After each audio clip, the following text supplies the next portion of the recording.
ton père. Et voici une lettre qu'il faut que tu lui rendes, en vertu de laquelle j'espère que je ne l'épouserai point. Quoi, cette idée-là vous dure encore? Non, madame, je ne ferai point votre message. Damis, c'est l'époux qu'on vous destine. Vous y avez consenti. Entre l'épouse et vous, il n'y a plus qu'une syllabe de différence. Et je ne rendrai point votre lettre. Vous avez promis de vous marier. Oui, par complaisance pour mon père, il est vrai. Mais qu'est-ce que c'est qu'un mariage comme celui-là? Ne faudrait-il pas être folle pour épouser un homme dont le caractère m'est tout à fait inconnu? D'ailleurs, ne sais-tu pas mes sentiments? Je ne veux point être mariée si tôt, et ne le serai peut-être jamais. Vous, avec ces yeux-là, je vous en défie, madame. Quel raisonnement! Est-ce que les yeux décident de quelque chose? Sans difficulté. Les vôtres vous condamnent à vivre en compagnie, par exemple. La déesse s'humanise-t-elle? Leur idolâtrie finit ou de bonté commence? Dès qu'ils sont heureux, les ingrats ne méritent plus de l'être. Les voilà. Oh, pour moi, j'y mettrai bon ordre. Et le personnage de déesse ne m'en ira pas, messieurs, je vous assure. Comment donc? Toute jeune et toute aimable que je suis, je n'en aurais pas pour 6 mois aux yeux d'un mari, et mon visage serait mis au rebut. Je veux qu'il n'appartienne qu'à moi, qu'il ne relève que de moi seule. Si j'étais mariée, ce ne serait plus mon visage, il serait à mon mari, qui le laisserait là et qui lui défendrait de plaire à d'autres. Non, non, Lisette, plus de discussion. Va porter ma lettre à Damis et se range qui voudra sous le joug du mariage. Oh, madame, que vous me charmez, que vous êtes une déesse raisonnable. Alors je vous dis plus ne vous mariez point. Ma divinité subalterne vous approuve et fera de même. Mais de cette lettre que je vais porter, en espérez-vous beaucoup? Je marque mes dispositions à Damis. Je lui indique les moyens qu'il faut prendre pour dissuader son père et le mien de nous marier. Et si Damis est aussi galant homme qu'on le dit, je compte la faire rompue. Dis-lui que je le prie de s'ouvrir à toi sur ce qu'il a à me dire, et s'il refuse de parler en marquant quelque empressement pour me voir, finis la conversation en lui donnant ma lettre. J'entends quelqu'un. Cachez-vous, madame. Je vous le promets. Car je puis hardiment me montrer après ce que vous venez de dire. Allons, monsieur, nous n'avons à nous craindre ni l'un ni l'autre. Vous ne vous souciez point de moi, je ne me soucie point de vous. Ainsi, convenons de nos faits.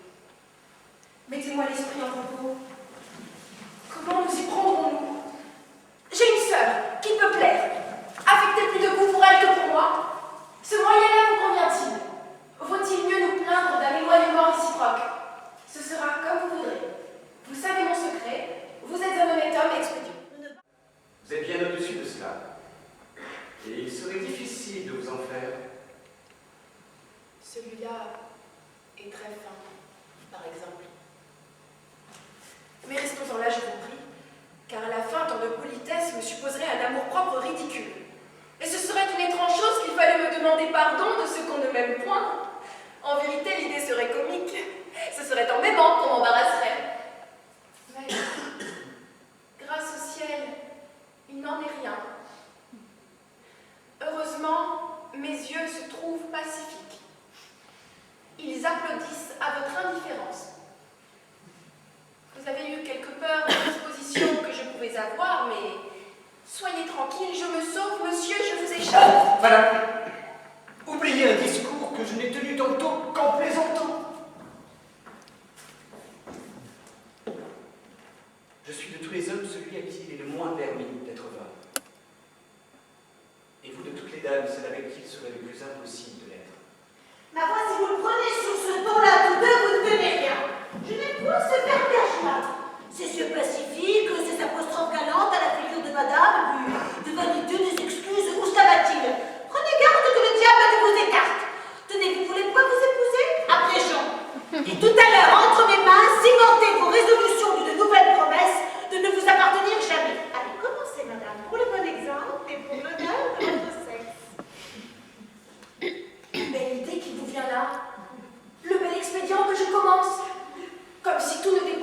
de monsieur et que ce ne fut pas à lui à garantir ma résolution par la sienne. Elle a raison, monsieur, c'est votre parole qui règle tout. Commencez. Moi, vous pensez? Cela nous tirait point. Ce serait violer les devoirs d'un galant homme et je ne perdrai pas le respect, s'il vous plaît. Ce n'est que du galimatia que toutes ces raisons-là. Je reviens à vous, madame. Et moi, je m'en tiens à ce que j'ai dit. Que monsieur s'explique. Qu'on sache ses intentions sur la difficulté qu'il fait. Est-ce respect? Est-ce égard? Est-ce badinage? Qu'il se détermine. Il faut parler naturellement dans la vie. Monsieur vous dit qu'il est trop poli pour être naturel. Il est vrai que je n'ose m'expliquer. Il vous attend.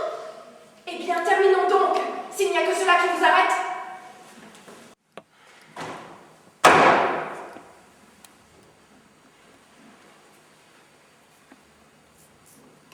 Que se passe-t-il donc ici? Vous parliez bien haut avec ma sœur et je l'ai vu de loin comme en colère. D'un autre côté, mon père ne me parle point. Qu'avez-vous donc fait? D'où cela vient-il? Réjouissez-vous, madame, nous vous débarrasserons de Damis. Fort bien. Je gage que ce que vous me dites là me pronostique quelques coups d'étourdi. Ne craignez rien. Vous nous demandez un prétexte légitime pour le refuser, n'est-il pas vrai? Eh bien, j'ai travaillé à vous en donner un. Et j'ai si bien fait que votre sœur est actuellement éprise de lui.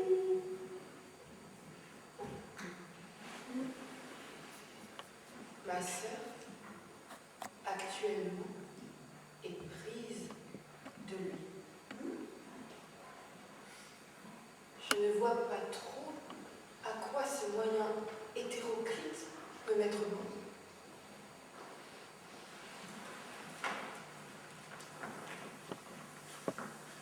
Ma sœur est prise. Et en vertu de quoi le serait-elle? Et d'où vient qu'il faut qu'elle le soit? Pas convenu que Damis ferait la cour à votre sœur? Que mon affront est complet? Que ma sœur triomphe? Que j'entende ici les airs qu'elle se donne? Qu'elle va me croire attaquée de la plus basse jalousie du monde? Et qu'on ne saurait être plus humilié que je le suis? Monsieur, prenez, n'avez-vous pas dit vous-même à Damis de paraître s'attacher à elle? Vous confondez grossièrement les idées. Et dans un petit génie comme le vôtre, cela est à sa place.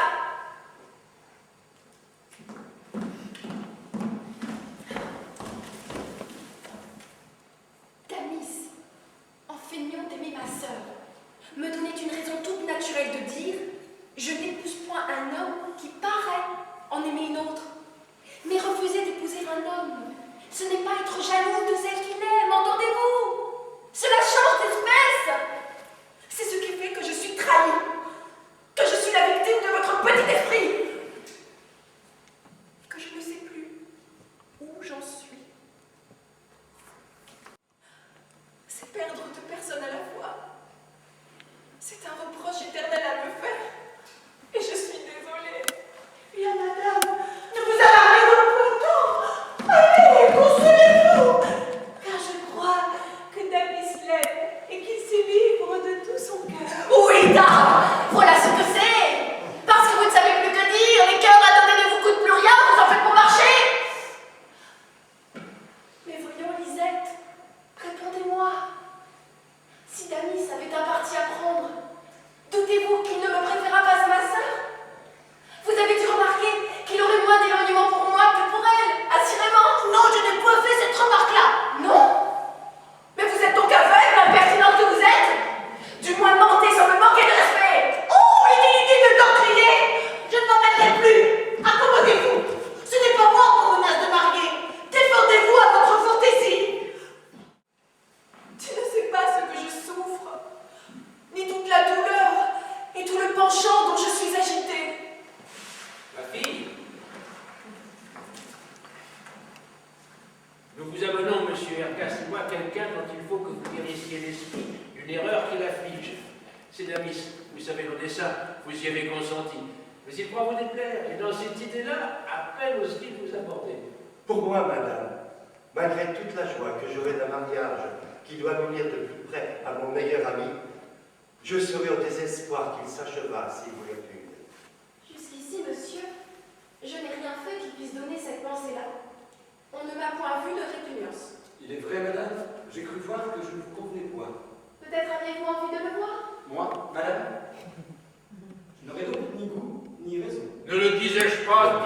de délicatesse que tout cela. Rendez-vous puis de justice à tous deux. Monsieur Ergast, les gens de notre âge et farouches les éclaircissements, promenons-nous de notre côté. Pour vous, mes enfants, qui ne vous haïssez pas, je vous donne 2 jours pour terminer vos débats. 2 jours. Après quoi, je vous marie. Et ce sera dès demain si on me raisonne.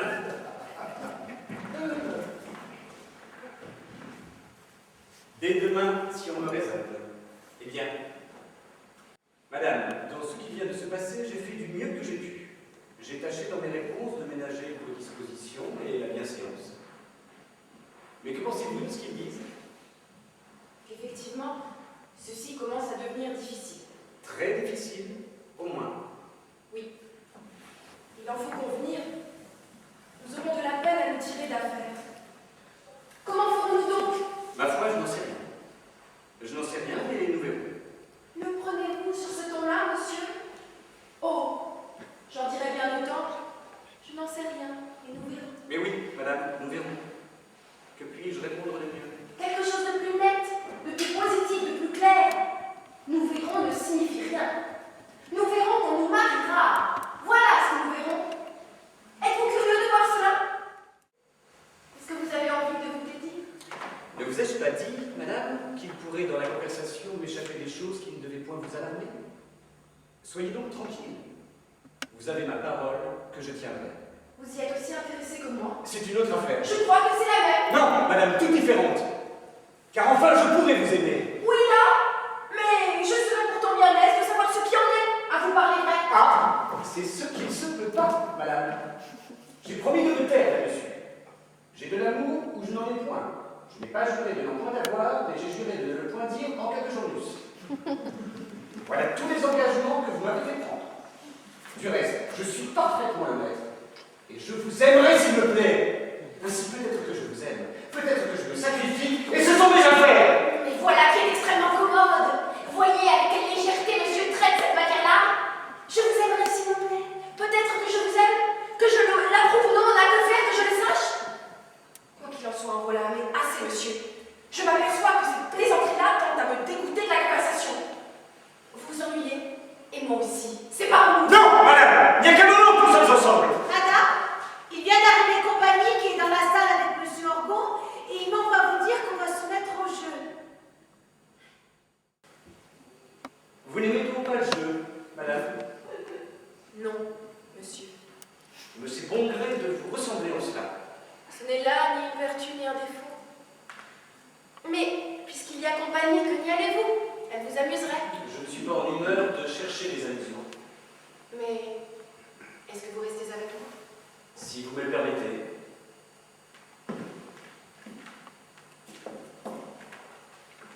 Vous n'avez pourtant rien à me dire.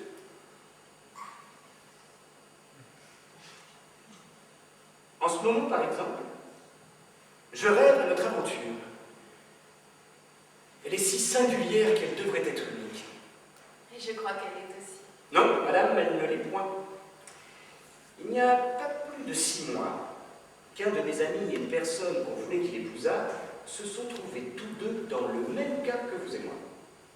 Même résolution avant que de se connaître, de ne point se marier, même convention entre eux, même promesse que moi de la défaire de lui.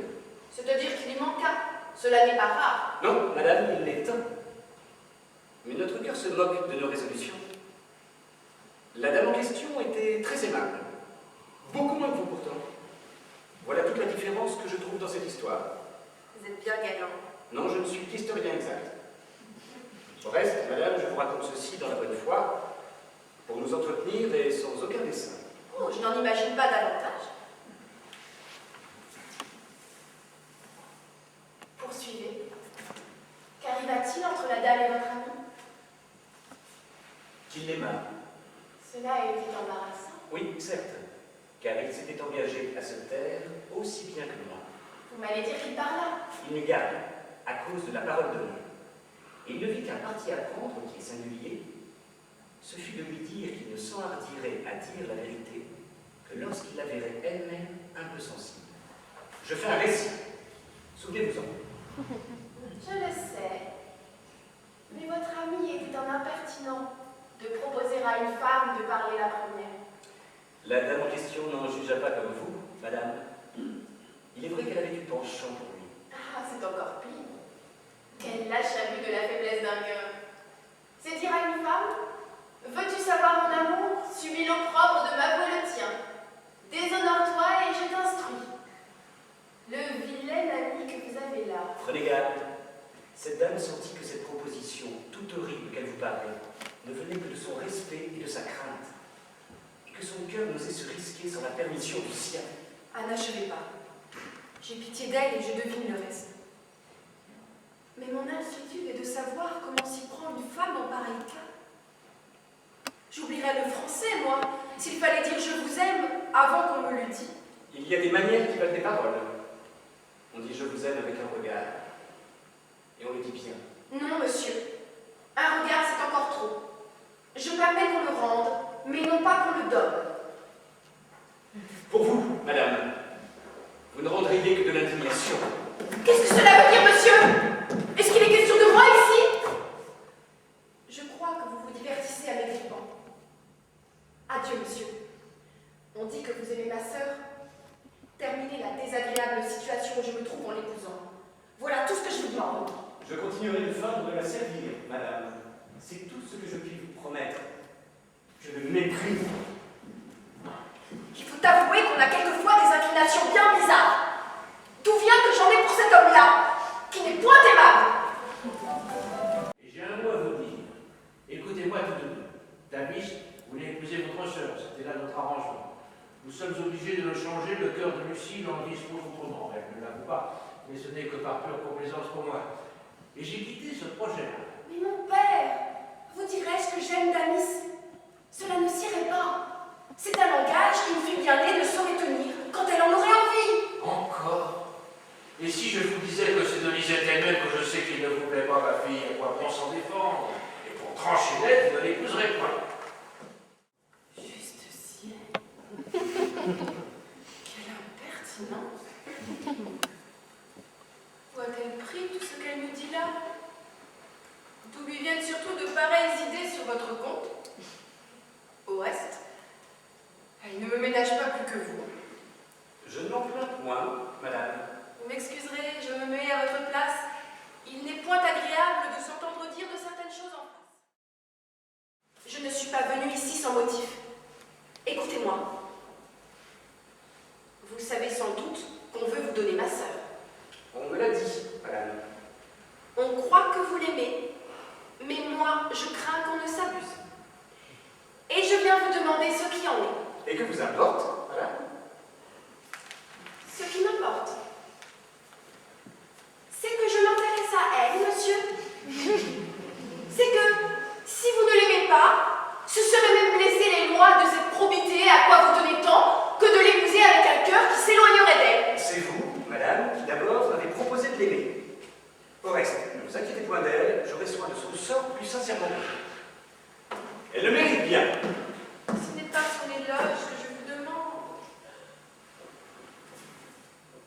Parlez, Davis.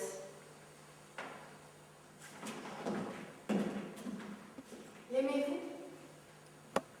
Car s'il n'en est rien, ou ne l'épousez pas, ou trouvez bon que j'avertisse mon père qui s'y trompe, et qui serait au désespoir de s'y être trompé. Et moi, madame, si vous lui dites que je n'aime point, si vous exécutez un dessein qui ne tend qu'à me faire sortir d'ici avec la haine et le courroux de tout le monde, trouvez bon qu'en revanche, je dise à monsieur Orgon que je suis prêt de vous épouser quand on le voudra dès aujourd'hui, s'il le faut. Oui, ça, monsieur!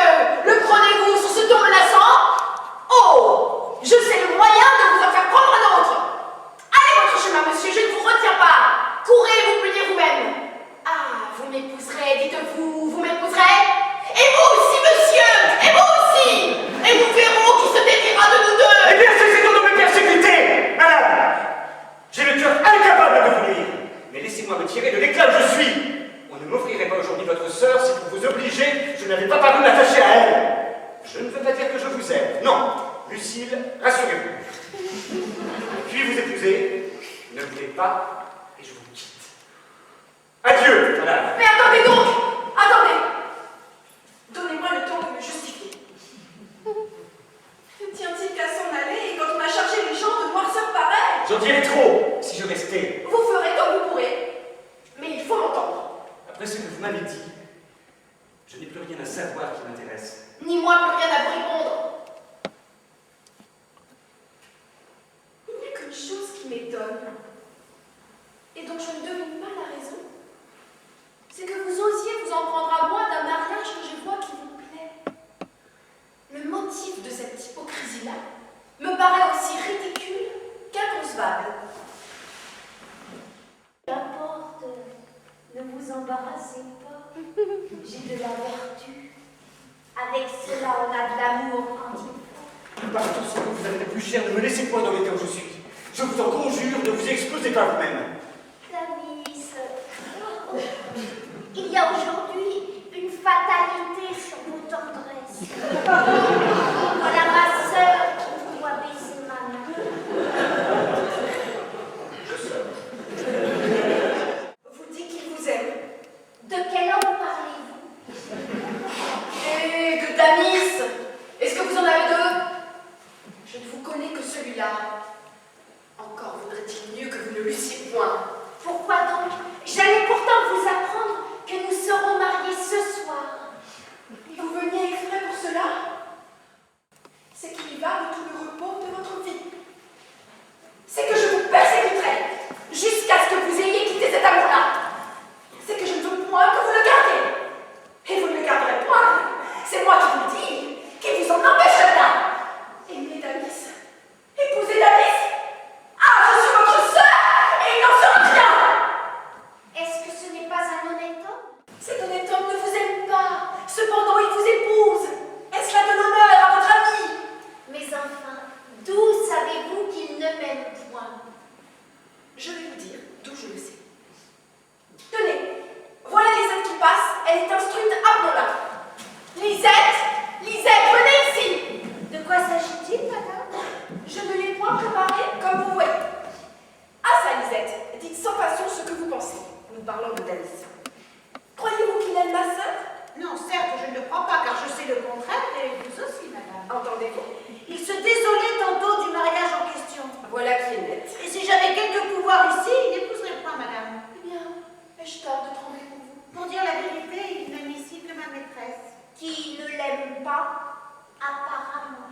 C'est à elle à éclaircir ce point-là. Elle est bonne pour répondre. On dirait que Lisette vous épargne. Moi, madame? Qu'est-ce que cela signifie? Ce discours-là est obscur. On sait que j'ai refusé Damis. On peut le croire, mais on n'en est pas sûr. Quoi qu'il en soit, je n'ai pas peur qu'on me l'enlève. Adieu, ma sœur, je vous quitte.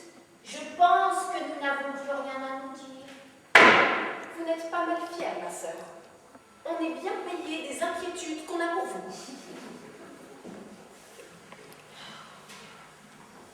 Elle ne craint point qu'on le lui enlève, dit-elle. Ma foi, madame, je vous renonce si cela ne vous pique pas. Car enfin, il est temps de convenir que Damis ne vous déplaît point. D'autant plus qu'il vous aime. Je veux avoir raison de l'impertinent orgueil de ma sœur. Et je le puis. S'il est vrai que Damis m'aime, comme vous m'en êtes garant. Le succès de la commission que je vais vous donner roule tout entier sur cette vérité-là que vous me garantissez. Voyons. Je vous charge donc d'aller trouver Damis comme de vous-même, entendez-vous? Car ce n'est pas moi qui vous y envoie, c'est vous qui y allez. Que lui dirais-je? Puisque vous ne le devinez pas. Je lui ferai donc entendre que vous l'aimez. Oui, mademoiselle, oui, que je l'aime, puisque vous me forcez à prononcer moi-même un mot qui m'est désagréable, et dont je ne me sers ici que par raison. Il y a certaines tournures, certaines industries que vous pouvez employer. Vous aurez remarqué mes discours. Vous m'aurez vu inquiète. J'aurais soupiré, si vous voulez. Le peu que je vous en dis me révolte, et je gâterai tout si je m'en mêlais. Ménagez-moi le plus qu'il vous sera possible. Eh bien, Lisette, avez-vous vu mon père? Oui, madame. Et autant qu'il m'a paru, je l'ai laissé très inquiet de vos dispositions. Pour de réponse, M. Ercastre, qui est venu le joindre, m'a seulement dit qu'il vous parlerait. Vous n'êtes point méchante, mais croyez-moi, ne vous attachez jamais à personne, car vous n'êtes bonne qu'à nuire. Madame, ne soyez donc point injuste. N'est-ce pas vous qui avez renvoyé David? Oui.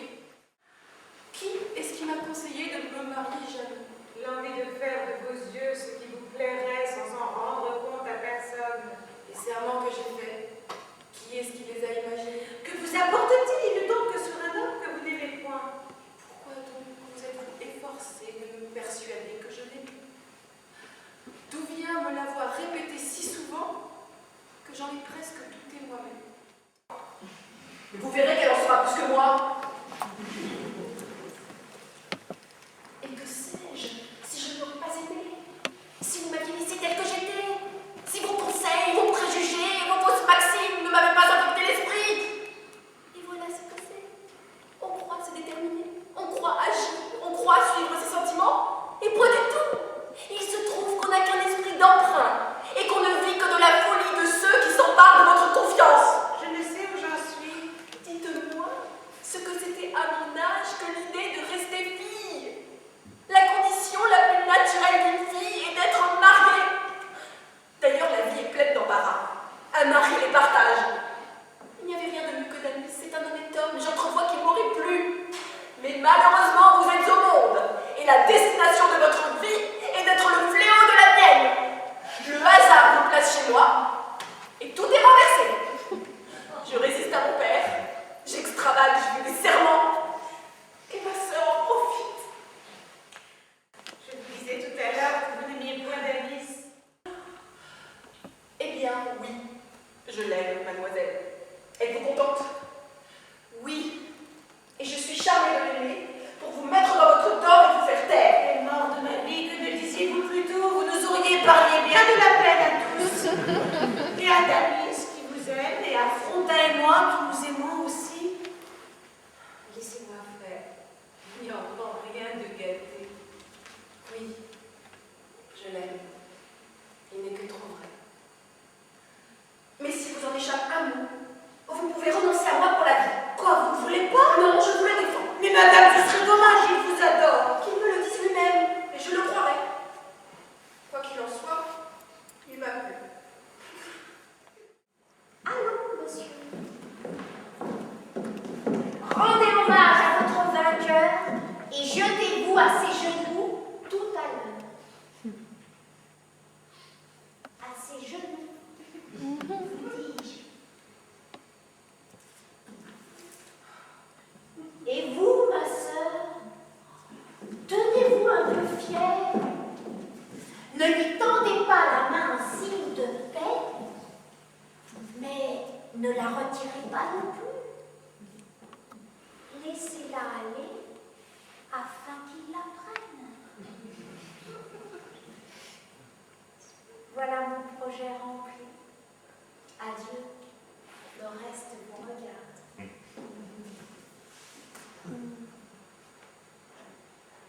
Mais qu'est-ce que cela signifie, Damis? Que je vous adore depuis le premier instant et que je n'osais vous dire. Assurément. Voilà qui est particulier. Mais avez-vous donc pour vous expliquer?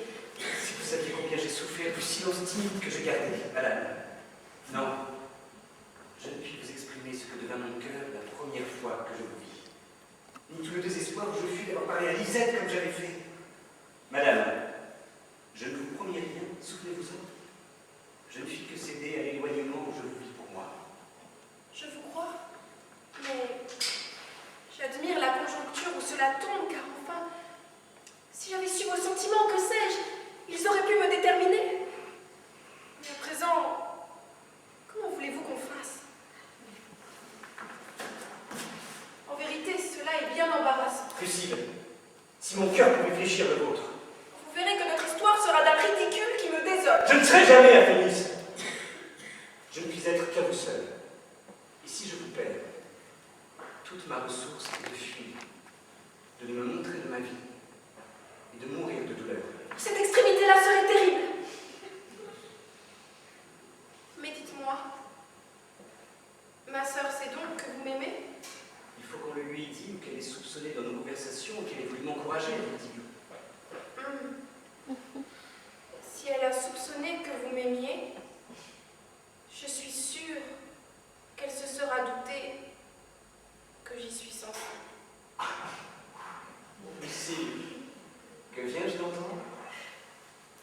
Quel ravissement me jetez-vous. Notre aventure fera rire.